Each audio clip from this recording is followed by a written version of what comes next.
Hi everyone, welcome back to my YouTube channel. Class 10th mathematics का जो chapter 4 है quadratic equation, इसका question number 2 इस video में हम लोग सॉल्व करेंगे। इसमें जो सारे पार्ट्स हैं वो 4 हैं इसमें पूरे, लेकिन हम लोग इसके कितने 2 पार्ट सॉल्व करने वाले हैं। ठीक है, तो चलते हैं इसके पार्ट 1 की तरफ। तो पार्ट 1 में देखो क्या बोल रहा है। पार्ट 1 में बोल रहा था area of the rectangular plot is 528 metre square. फिर बोल रहा है कि the length of the plot in metre is one more than twice its breadth, we need to find the length and breadth of the plot. बात चल रही है rectangle की। ठीक है, रेक्टेंगल की बात चल रही है।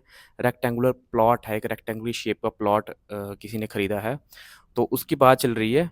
तो यहाँ पे लिखा होगा उसका जो एरिया है वो दिया हमको कितना, 528 मीटर स्क्वायर। मैं आपको एक फिगर बना के समझाता हूँ इसका क्या मतलब है।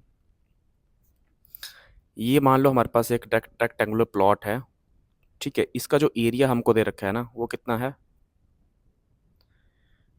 528 मीटर स्क्वायर। ठीक है, और बोल क्या रहा है इसमें कि जो length of the plot in metre है ना, एक तो वो वन मोर है एंड ट्वाइस है ब्रेथ का। यानी कि ब्रेथ से क्या है वो, मैं पहले ब्रेथ लेके बताता हूँ आपको। मान लो ये हमारा ब्रेथ है, ये लेंथ है, ये ब्रेथ है। ब्रेथ को मैं मान रहा हूँ कि ये एक्स है। ठीक है, और लेंथ की बात अभी करते हैं। तो लेंथ ऑफ द प्लॉट एक तो लिखा है कि वन मोर है, और साथ में लिखा है कि ट्वाइस है ब्रेथ के डबल है। अगर ब्रेथ हमारा एक्स है तो लेंथ कितना होगा इसका डबल, यानी कि 2x। और साथ में बोला है कि वन मोर, वन को मोर का मतलब +1 हमको करना है। तो ये इसका लेंथ बन गया, और ये क्या बन गया इसका ब्रेथ है। ब्रेथ को आप विड्थ भी बोल सकते हो। तो इसका मतलब मैं अभी इनको लेट कर सकता हूँ कि लेट। देखो यहाँ पे बोला क्या है साथ में, represent the following situation in the form of quadratic equation. हमको क्वाड्रेटिक इक्वेशन की फॉर्म में ये जो है क्वेश्चन इसको लिखना है।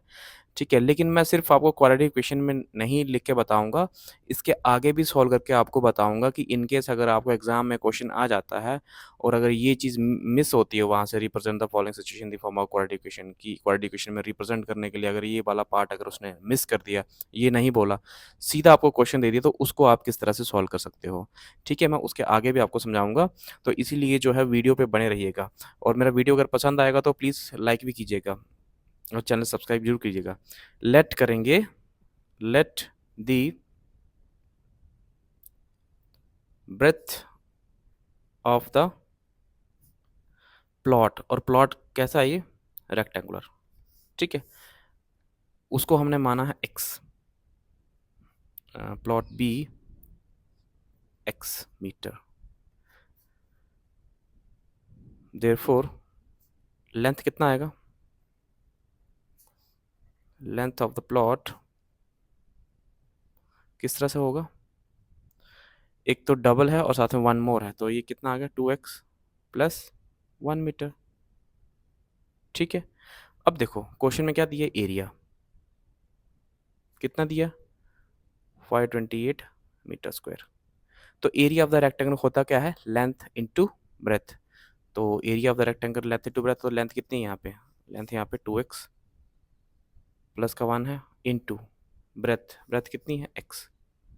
तो इसका मल्टीप्लाई करेंगे तो कितना है आएगा 528 मीटर स्क्वायर। ठीक है, ये 2x को मैं x के साथ जब मल्टीप्लाई करूँगा तो मेरा बन जाएगा 2x का स्क्वायर। नहीं दिख रहा होगा आपको शायद। ठीक है, मैं यहाँ पे थोड़ा आपको रिपीट करता हूँ। तो एरिया हमको देखा है 528 मीटर स्क्वायर, और एरिया होता है लेंथ इंटू ब्रेथ। तो लेंथ हमारे पास इतना है, तो ब्रेथ कितना है x। ठीक है, और ये 528 एरिया दिया है। अब x को 2x से मल्टीप्लाई करें तो 2x स्क्वायर आ गया, प्लस x को 1 से करूँ तो कितना आ गया x, इक्वस टू कितना है 528 मीटर स्क्वायर। ठीक है, अब देखो मैं इसको लेफ्ट साइड में शिफ्ट करूँगा अभी, 2x स्क्वायर प्लस x, ये 528 को यहाँ पे लेके आ जाएंगे 528। ठीक है, मीटर स्क्वायर भी नहीं लिख रहे हम लोग। तो ये इक्वल्स टू क्या आ गया 0, ये बन गई हमारी क्या, क्वाड्रेटिक इक्वेशन। ठीक है, तो ये हमारा जो रिक्वायर्ड क्वाड्रेटिक इक्वेशन है is the required quadratic equation. ये क्वेश्चन है बेसिकली यहीं तक ही, किताब पे यहीं तक सॉल्व किया है इन्होंने। लेकिन अगर आगे अगर मान लो ये सिर्फ आपको ऐसा क्वेश्चन आ जाता है और ये चीज़ मिस हो जाती है, अगर नहीं बोलता कि इसको इक्वेशन की फॉर्म में लिखो, तो इस क्वेश्चन को आपको पूरा सॉल्व करना पड़ेगा, यानी कि फिर आपको एक्स की भी वैल्यू इसमें निकालना पड़ेगी, जो लेंथ और ब्रेथ है, क्योंकि हमको तो बोल रहा है कि वही we need to find the length and breadth of the plot.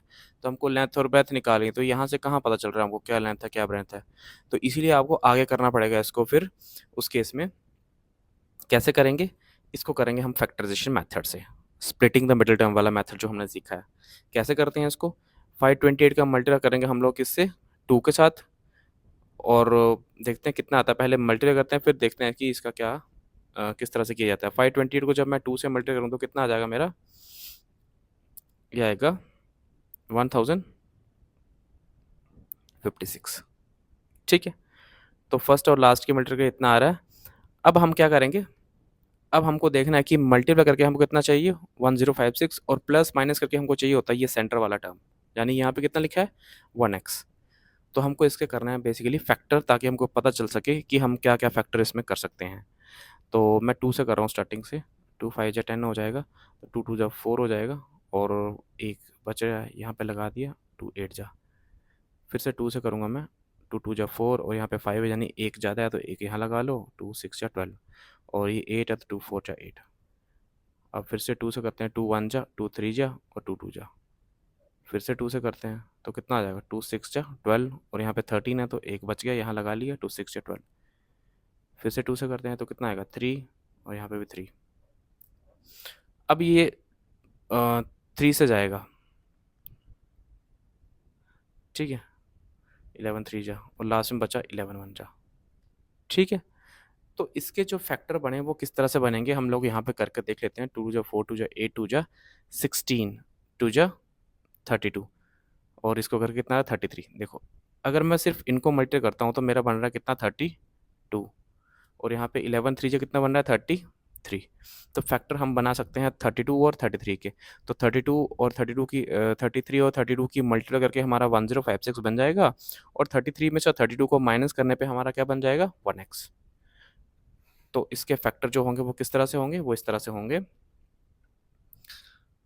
2x², यहाँ पे प्लस का साइन है तो हमको माइनस करके हमारा आ रहा है, तो बड़ा वाला नंबर हमको रखना पड़ेगा प्लस का, और छोटा वाला रखना पड़ेगा माइनस का, क्योंकि अगर यहाँ प्लस का चाहिए तो बड़े वाले नंबर को प्लस का रखना पड़ेगा। तो आएगा कितना ये? 32 को मैं पहले लिखता हूँ, क्योंकि 32 और 2 में से कुछ 2 कॉमन आ जाएगा ना, क्योंकि 33 अगर मैं लिखता हूँ तो फिर 2 और 33 के साथ कुछ कॉमन नहीं आ पाएगा। तो मैं यहाँ पे माइनस का 32 को पहले लिख लेता हूँ, माइनस का 32x, और प्लस का लिख रहा हूँ मैं 33x, और लास्ट में कितना है? माइनस का 528। अब देखो, इन दोनों में से कॉमन निकाल लेते हैं, इन दोनों में से कॉमन निकाल लेते हैं। इन दोनों में से कॉमन क्या निकलेगा? 2, और साथ में क्या निकलेगा? x। तो कितना आ गया ये? तो ये आ गया हमारे पास यहाँ पे x, ठीक है। यहाँ पे 2x बाहर है तो यहाँ एक एक्स बच गया, माइनस यहाँ कितना आएगा? 2x बाहर है तो यहाँ पे क्या बचा? 16, क्योंकि x तो बाहर है ना। तो 16 यहाँ पे बचा। 2x को 16 से मल्टीप्लाई करें तो कितना आएगा? 32x। अब देखो, बीच में प्लस का साइन है, हम भी लगा लेंगे। यहाँ से कॉमन कितना आएगा? 33, ठीक है। और यहाँ पे क्या बचा फिर? x, माइनस है तो माइनस लगा लो। 33 को किसके साथ मल्टीप्लाई करने पे 528 आ रहा है? क्योंकि फैक्टरी 33 और 32 बने हैं हमारे, तो 33 को हम 32 से करेंगे तभी तो बनेगा 528। तो यहाँ पे कितना बचा? 32 इक्वल्स टू 0। अब देखो,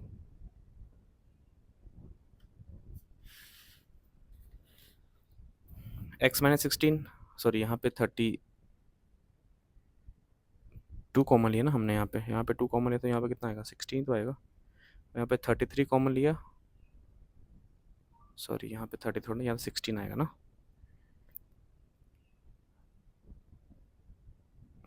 क्योंकि 33 को 32 करने पे वो 1056 बन रहा था, तो हमको तो 528 चाहिए। तो 33 को हम 16 से मल्टीप्लाई करेंगे तो हमारा आ जाएगा 528, ठीक है। तो अब x-16 कॉमन आ जाएगा, बचा क्या? 2x प्लस का 33, 2x प्लस का 33। अब देखो, इक्वस टू क्या है? 0। तो एक बार हमारा आ जाएगा x-16 इक्वस टू 0, और एक बार आएगा 2x प्लस का 33 इक्वस टू 0। तो यहाँ पे x की वैल्यू आएगी 16, उस तरफ जाएगा तो यहाँ पे 2x आएगा कितना? माइनस का 33 आएगा, और x आएगा माइनस का 33/2। ये हम लोग रिजेक्ट कर देंगे। ये वैल्यू क्या होगी? रिजेक्ट होगी। क्यों रिजेक्ट होगी? क्योंकि नेगेटिव है, तो यहाँ पे लेंथ और ब्रेथ की बात चल रही है, तो वो नेगेटिव कभी होगा नहीं। तो जो x निकला वो कितना है? 16। x है क्या हमारा? x हमारा हमने ले रखा था ब्रेथ ऑफ द प्लॉट। इसका मतलब ब्रेथ ऑफ द प्लॉट आया हमारा 16 और लेंथ कितना आया? वैल्यू पुट करके देखते हैं। तो चलते हैं नेक्स्ट पेज पे। तो देयरफॉर हम लिख सकते हैं कि जो लेंथ निकल के आया, देयरफॉर हम लिख सकते हैं कि length of the plot, x हमारा ब्रेथ है तो पहले ब्रेथ लिख लेते हैं। तो therefore breadth of the plot equals to कितना आया? एक्स था वो तो 16 metre and length of the plot वो कितना आएगा? वो हमने ले रखा था कितना? 2x+1 है ना? 2x+1 है तो कितना आएगा? 2 इंटू एक्स कितना है? 16 प्लस 1 तो कितना आया? 16 दूने 32 प्लस 1 कितना है? 33 मीटर। ठीक है, तो इस तरह से हमको ये क्वेश्चन सॉल्व करना है। लेकिन अगर आपको सिर्फ इतना पूछता है क्वेश्चन में कि भाई इसको क्वाड्रेटिक इक्वेशन की फॉर्म में दो, तो तब तो हम यहाँ क्वेश्चन को यहाँ पे स्टॉप कर देंगे। ठीक है, लेकिन अगर यही क्वेश्चन अगर आपको आता है तो फिर आप यहाँ पे स्टॉप नहीं कर सकते, फिर आपको पूरा लेंथ और ब्रेथ दोनों चीज़ें निकालना पड़ेंगी। तो आई होप कि आपको ये क्वेश्चन क्लियर हो गया होगा। ठीक है, मेरा वीडियो पसंद आ रहा है तो प्लीज़ चैनल को सब्सक्राइब कीजिए और लाइक भी कर दीजिए। चलते हैं इसके नेक्स्ट पार्ट की तरफ। हाँ, तो पार्ट नंबर 2 में लिख रहा था product of two consecutive positive integer is 306, we need to find the integers. तो प्रोडक्ट बोल रहा है कि दो कंसेक्यूटिव पॉजिटिव इंटीजर का प्रोडक्ट 306 आ रहा है। ठीक है, हमको वो इंटीजर्स को फाइंड आउट करना है। सबसे पहले हमको पता होना चाहिए कि इंटीजर जो होते हैं वो कैसे नंबर होते हैं। इंटीजर हमारे पॉजिटिव भी होते हैं, नेगेटिव भी होते हैं, लेकिन यहाँ पे बात चल रही है किसकी? पॉजिटिव इंटीजर्स की। तो उनका प्रोडक्ट हमको दे रखा है कितना? 306। और कंसेक्यूटिव का मतलब होता है लगातार। ठीक है, लगातार मतलब जैसे मान लो 5 के बाद क्या नंबर आता है? 6 आता है, यानी कंसेक्यूटिव लगातार +1 करके जो नंबर आते हैं। जैसे 5 के बाद 5 + 1 कितने करना है? 6 आएगा ना। 5 + 1 करेंगे तो 6 आएगा, 6 + 1 करेंगे 7 आएगा। तो इस तरह के नंबर होते हैं कंसेक्यूटिव नंबर। तो हमको पता तो है नहीं कि कौन से वो इंटीजर्स हैं, तो इसलिए हम लोग मान के चलते हैं कि जो पहला इंटीजर है वो x है, तो दूसरा क्या होगा? x+1। तो लेट द फर्स्ट इंटीजर भी, सॉरी पॉजिटिव भी लिखना पड़ेगा फर्स्ट, क्योंकि इंटीजर यहाँ पे पॉजिटिव की बात चल रही है। तो let the first positive integer be x and second positive integer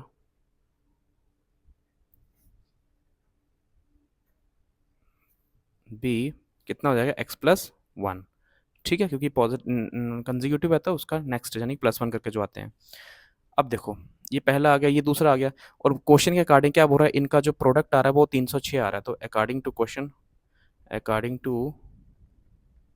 question के हिसाब से इनका जो प्रोडक्ट है, प्रोडक्ट यानी एक्स का और साथ में क्या? x+1 जो दूसरा नंबर है, इनका प्रोडक्ट कितना आ रहा है? 306 के बराबर है। तो देखिए इसका करते हैं सॉल्व। इसको x से मल्टीप्लाई करें तो कितना आएगा? x का स्क्वायर आ जाएगा, प्लस x को 1 से करेंगे तो कितना आएगा? x आएगा। और 306 को लेफ्ट साइड में शिफ्ट कर देते हैं, 306 इक्वल्स टू 0। तो यही हमारा क्या है? Is the required quadratic equation. तो ये अगर बोलेगा क्वाड्रेटिक इक्वेशन बनाओ तो आपने बना दिया क्वाड्रेटिक इक्वेशन। लेकिन अगर मान लो यही क्वेश्चन आपको पेपर में आता है यहाँ से, the product of two consecutive positive integer इतना, we need to find the integer. तो हमको इंटीजर्स को अगर पता करना है तो इंटीजर हमको ऐसे यहाँ तो पता चल नहीं रहा है कौन कौन से इंटीजर है वो, क्योंकि यहाँ पे x और x+1 की फॉर्म में इक्वेशन दे दी, अभी हमने सॉल्व कर लिया। तो हमको अगर आगे करना होगा क्वेश्चन को तो करना पड़ेगा इसको फैक्टराइज। कैसे? वही पुराना method, splitting the middle term method.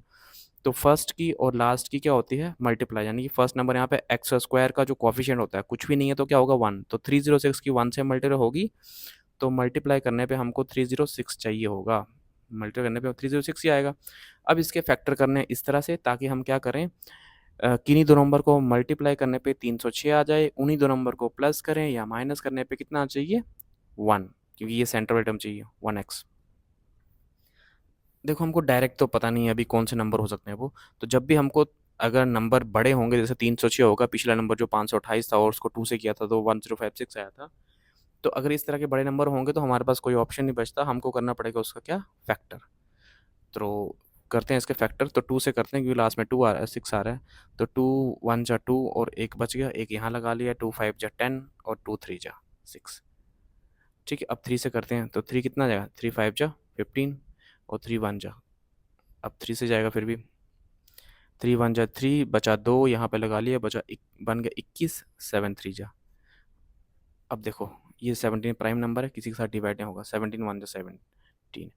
अब देखो इसका मल्टीप्लाई करो, 3 2 जा 6, 6 3 जा 18, क्या बना, 18 बना, और यहाँ पे क्या है 17। 18 और 17 का मल्टीप्लाई करने पे कितना बन रहा है, 306, और 18 में से अगर हम 17 को माइनस करें तो कितना बन जाएगा, 1x। ठीक है, लेकिन ध्यान में रखना होगा हमको, अगर यहाँ पे प्लस लिखा है तो बड़ा नंबर रखना पड़ेगा प्लस का, छोटा रखना पड़ेगा माइनस का। तो देखते हैं इसको, एक्स स्क्वायर प्लस का लिख रहा हूँ मैं 18x, और माइनस का लिख रहा हूँ मैं 17x, और आगे क्या है माइनस का 306। तो इन दोनों में से कॉमन क्या आएगा, इन दोनों में से x कॉमन आएगा, और यहाँ से क्या आएगा कॉमन, 17 इक्वस टू आ क्या है 0। इन दोनों में से कॉमन x आया तो कितना है, x प्लस 18 माइनस 17 को अगर हम यहाँ से कॉमन लें, ठीक है, क्योंकि माइनस भी कॉमन आ गया, 17 भी कॉमन आ गया, और यहाँ पे बचेगा क्या, x माइनस कॉमन है तो यहाँ पे माइनस है तो यहाँ क्या बन जाएगा प्लस, कि माइनस का कॉमन लेते हैं तो साइन क्या होते हैं, चेंज। अब यहाँ पे 17 है तो यहाँ पे क्या होगा, ऑब्वियसली 18 होगा, क्योंकि 17 और 18 का मल्टीप्लाई करने पे तो कितना आ रहा है 306, और इक्वस टू क्या आ गया 0। एक्स प्लस एटीन आ जाए सेम, तो एक्स प्लस 18 हम लोग एक ही बार लिख लेते हैं, और बचा हमारे पास क्या है x माइनस 17 इक्वस टू 0। तो एक बार लिखते हैं x प्लस 18 को 0, और एक बार आएगा x माइनस 17 इक्वस टू 0। तो यहाँ पे x कितना आया माइनस का 18, यहाँ पे x आया 17। ये एक्सेप्ट होगा, ये रिजेक्ट होगा। क्यों रिजेक्ट होगा, क्योंकि बात चल रही है पॉजिटिव इंटीजर की, ये क्या है नेगेटिव। तो इसका मतलब जो पहला पॉजिटिव इंटीजर है वो क्या है हमारा x, कितना निकला 17, तो पहला पॉजिटिव इंटीजर हुआ 17 और दूसरा क्या है 17 प्लस 1। तो हम बोल सकते हैं हेंस